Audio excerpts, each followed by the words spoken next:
बुलेटिनमध्ये आपल्या सगळ्यांचं पुन्हा एकदा स्वागत आणि यानंतर या घडीची एक अतिशय मोठी आणि महत्त्वाची बातमी। निवडणुका पुढे ढकलल्यानंतर आता राज्य निवडणूक आयोगाने स्पष्टीकरण दिलेलं आहे। सर्व बाजूंचा विचार करून कायदेशीर सल्ला घेऊनच काही निवडणुका पुढे ढकललेल्या आहेत। राज्य निवडणूक आयोगाने हे स्पष्टीकरण दिल्याची माहिती सूत्रांनी दिलेली आहे। याबद्दलचे आपण अधिकचे अपडेट जाणून घेऊयात। वेदांत देव आपल्या सोबत आहे। वेदांत, राज्य निवडणूक आयोगाकडून काय नक्की स्पष्टीकरण देण्यात आले, काय आयोगाचं म्हणणं आहे? ज्या प्रकारे आपण बघितलं 24 नगरपालिका आणि साधारणपणे 150 नगरसेवकांच्या म्हणजे सदस्यांच्या या निवडणुका पुढे ढकलण्यात आलेल्या आहेत।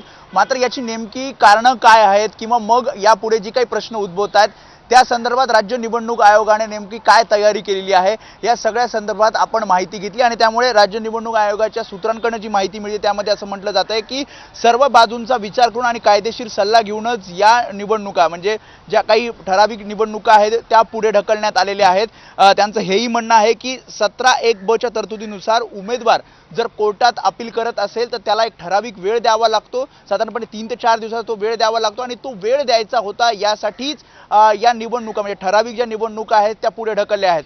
जर हा वेळ दिला नसता आणि सरसकट एकत्र या निवडणुका घेतल्या असत्या तर पुन्हा कायदेशीर पेच निर्माण झाला असता आणि कदाचित संपूर्ण निवडणूक कार्यक्रम हा स्थगित करावा लागला असता आणि त्यामुळे योग्य ती खबरदारी घेत या निवडणुका 20 आणि 21 तारखेला घेण्यात आल्याचं सांगितलंय।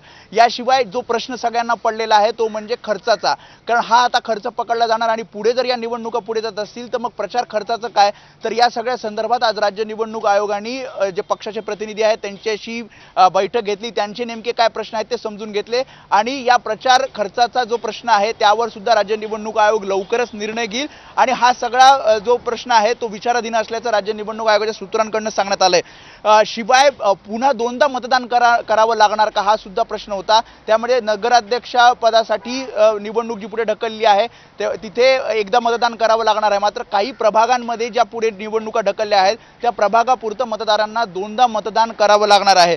शिवाय जिथे जिथे या साधारणपणे 24 नगरपालिकांच्या निवडणुका पुढे ढकलल्या आहेत आणि त्यामुळे जिथे या निवडणुका पुढे ढकलल्या आहेत त्या ठिकाणी जे आरओ आहेत त्यांना एक अहवाल जिल्हाधिकाऱ्यांना सादर करायचा आहे आणि कारणे दाखवा नोटीस सुद्धा या निवडणूक अधिकाऱ्यांना पाठवली जाणार असल्याचं सूत्रांकडून कळतंय।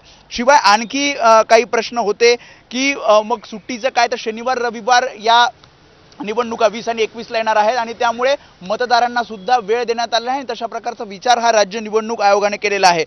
साधारणपणे आपण आकडेवारी बघितली तर अधिकृतरित्या एक सायंकाळपर्यंत ही यादी येईल, मात्र 24 नगराध्यक्ष पदाच्या निवडणुका आणि 150 सदस्याच्या निवडणुका या पुढे ढकलण्यात आलेल्या आहेत आणि त्यामुळे जी काही माहिती किंवा जो काही संभ्रम निर्माण होत होता तो संभ्रम काहीसा यामध्ये दूर झालेला आहे आणि अधिकृतरित्या ही माहिती दिली जाणार आहे। यामध्ये महत्त्वाचं म्हणजे नव्याने अर्ज उमेदवाराला भरता येणार का, तर नव्याने ज्या निवडणुका पुढे ढकलल्या आहेत तिथे नव्याने अर्ज उमेदवाराला भरता येणार नाहीत। ज्यांनी अर्ज भरलेले आहेत त्यांनाच फक्त हा अर्ज मागे घेता येणार आहे। शिवाय चिन्हाबाबत जर जिथे कुठे ठराविक चिन्हाबाबत जर निर्णय घ्यायचा आहे तर तो निर्णय सुद्धा या पुढे ढकललेल्या निवडणुका संदर्भात घेतला जाईल। त्यामुळे अनेक संभ्रम जे होते ते काहीसे आता या सगळ्या स्पष्टीकरणानंतर दूर झालेत। दीपक, वेदांत, तुर्तास धन्यवाद दिलेल्या सगळ्या सविस्तर माहितीबद्दल। आता कोर्टाचा निकाल नक्की कधी येतोय, त्यानंतर आणखी पुढे काय नेमकं घडतं हे पाहणं महत्त्वाचं असेल। अपडेट घेत राहू। तुर्तास धन्यवाद।